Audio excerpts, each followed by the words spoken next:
자, 우리 두 번째 연습은 준비되셨을 것 같은데 여러분 역시 큰 박수로 모셔보도록 하겠습니다. 백일 씨 나와주세요.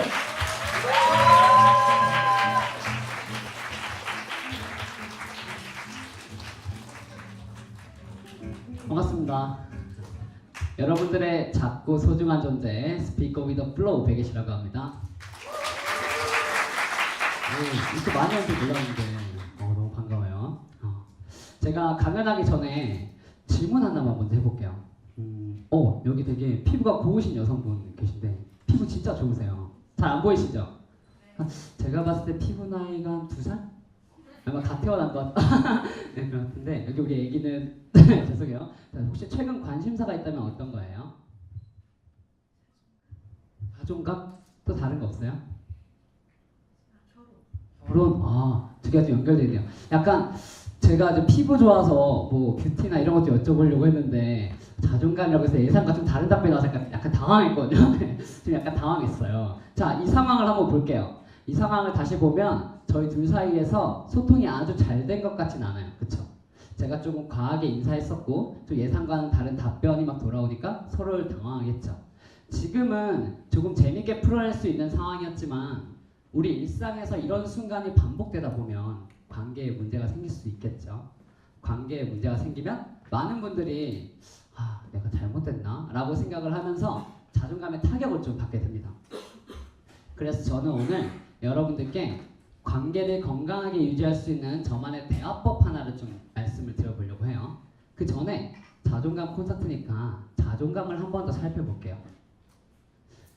저를 딱 보시면 아시겠지만 제가 그렇게 막 크지는 않죠. 그렇죠, 막 크지는 180 조금 안 돼요. 왜 여기 있으시죠? 맞는 말인데 180 조금 안 돼요. 네.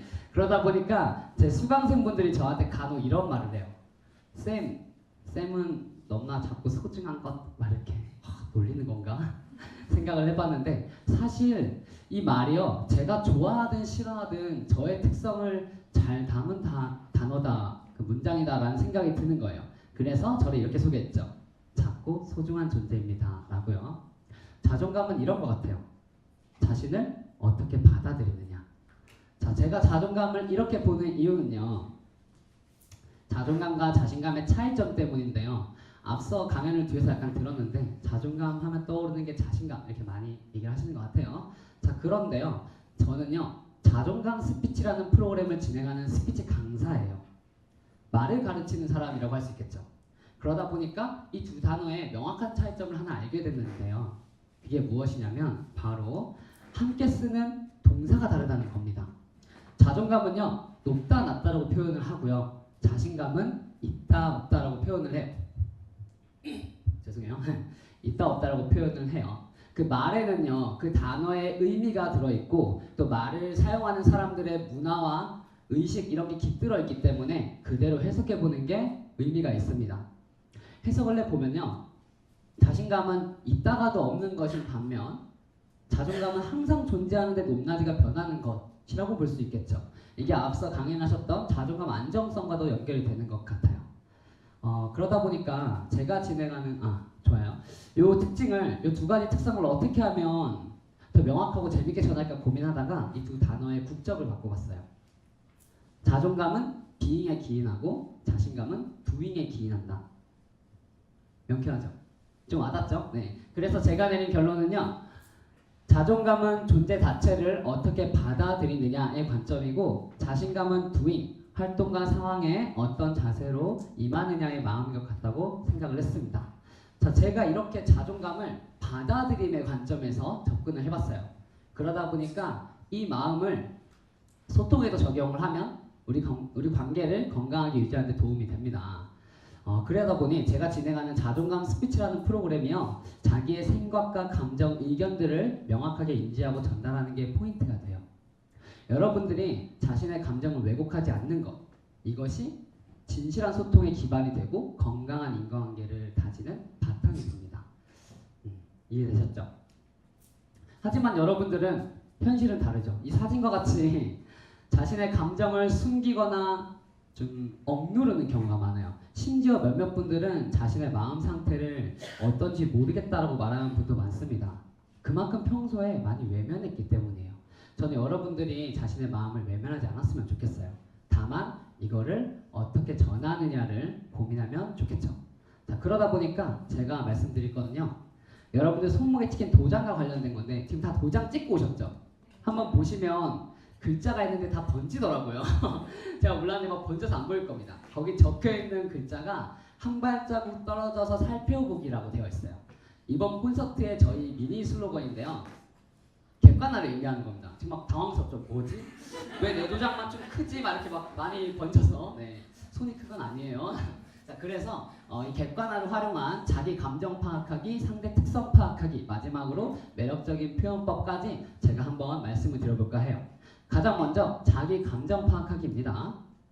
제가 좋아했던 교수님 한 분이 생각이 나는데요. 제 대학교 때 전공 교수님이셨어요. 그 교수님은 아마 제 이름도 기억하지 못할 거예요.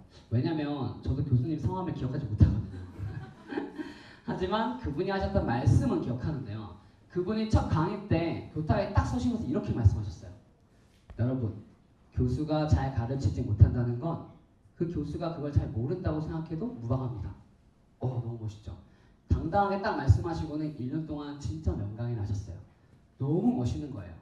자, 마찬가지인 것 같습니다. 매력적인 대화를 하려면 가장 먼저 자기 자신을 정확히 아는 게 좋아요. 특히 자기의 감정과 생각을 인지하는 게 시작이 되겠죠. 그러면 어떻게 하면 좀 더 명확하게 내 마음 상태를 알 수 있을까? 혹시 이 중에서 마음이 아파서 상담을 받아본 적이 있는 분들은 한 번쯤은 들어보셨을 얘기입니다. 심리상담사분들이 이런 제안을 많이 해요. 자신과 3인칭 대화를 나눠보세요. 이게 심리학적으로 메타인지라고 하는 건데요. 자기 객관화를 통해서 자신의 마음 상태를 좀 확인하는 방법입니다. 자기 자신과 3인칭 대화하면 돼요. 이런 거죠. 보세요. 대개 씨는 지금 마음이 아프구나. 대개 씨는 지금 힘들군. 지금 몇몇 분들이 벌써 웃기 시작하는데 약간 그래요. 느낌이 대개 씨는 졸려요. 막 이런 느낌이 약간 있죠. 대개 씨 배고파. 약간 이런 느낌이 있어요. 뭔가 오글거려서 맞아요. 저도 못하겠더라고요. 저한테 너무 안 맞는 것 같아서 저는 이 3인칭 대화를 시원하게 포기했어요. 저는 하지 않습니다. 자, 그런데 여러분들이 할 수 있다면 꼭 해보세요. 정말 좋아요. 자, 이렇게 말하고 제가 내려가면 저 사람 뭐야? 이런 생각 들겠죠. 그래서 저 같은 분들이 더 많을 것 같아서 제가 하는 객관화 방법을 하나 알려드릴게요. 바로 개념의 분리를 활용하는 건데요. 개념의 분리란 이런 겁니다.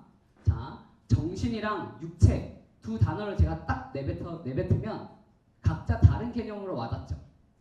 그쵸? 네, 이거는 두 단어가 개념 분리가 잘 되어 있기 때문에요. 그런데 많은 분들이 잘 못하는 게 있대요. 바로 나랑 감정을 분리하는 거래요. 이런 거죠. 슬픈 상황일 때 사람들은 나 지금 너무 슬프다.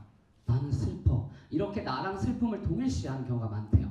그렇다 보니까 그 감정에 깊이 빠져들고 이 감정의 정도를 파악하는 것도 잘 보이지 않는다고 합니다. 이럴 때일수록 감정과 나를 분리해서 떼어놓고 보는 게 도움이 되거든요. 자, 저는 이때 생각이라는 단어를 활용해요. 이렇게 하면 좀 좋아요.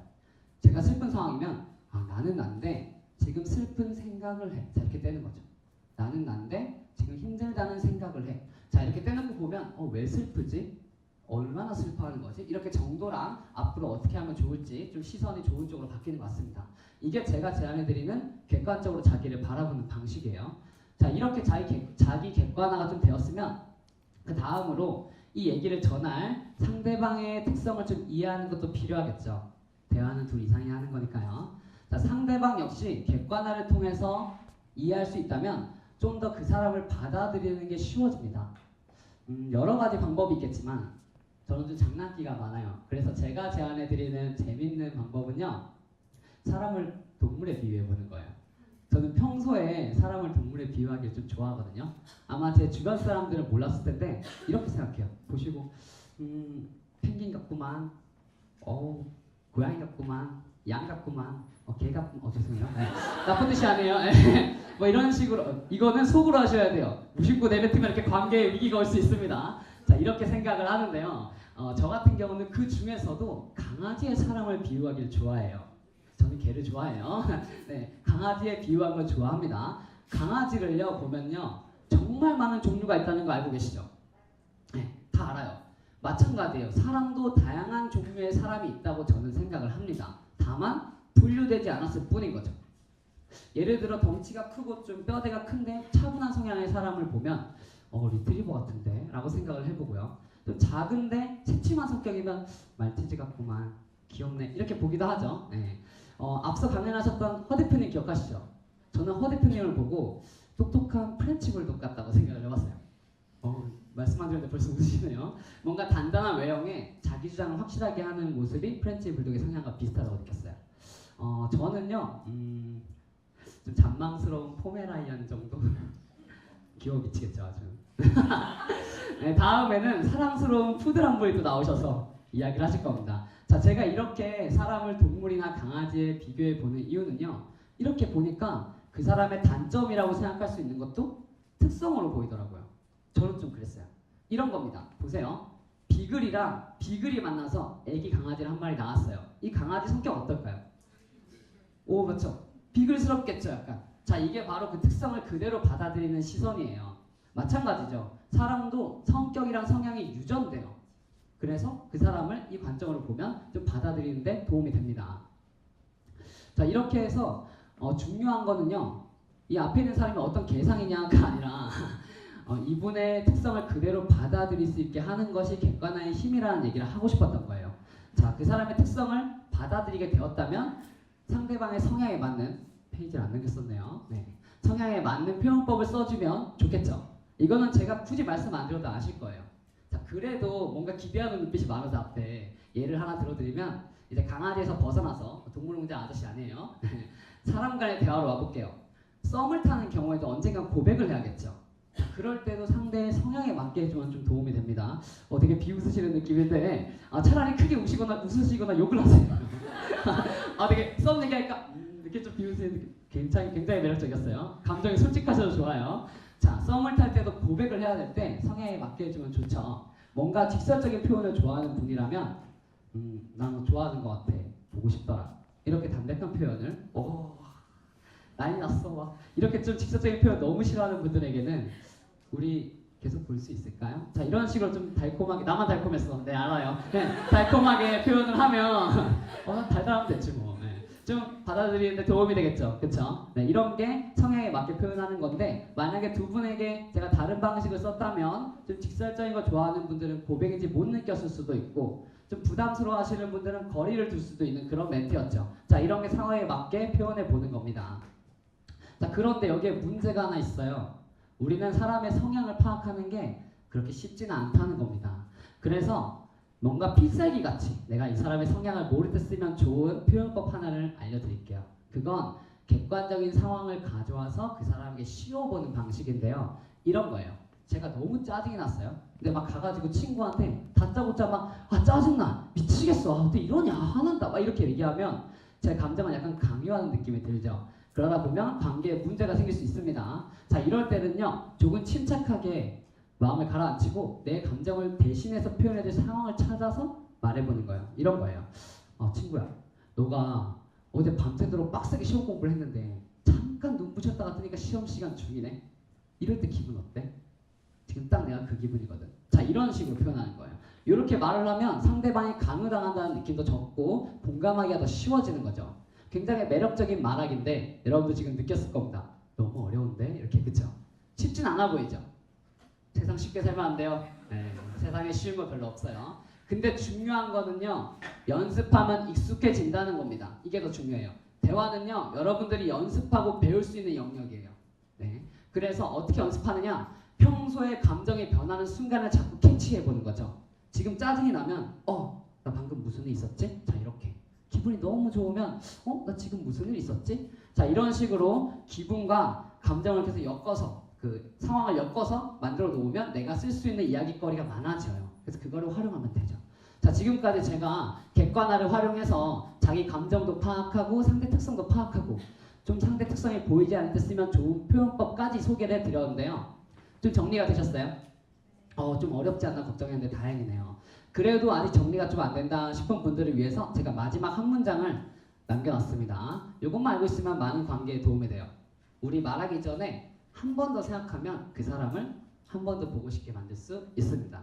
지금까지 여러분들의 작고 소중한 존재 스피커 위더 플로우 백예씨였습니다. 감사합니다. 네.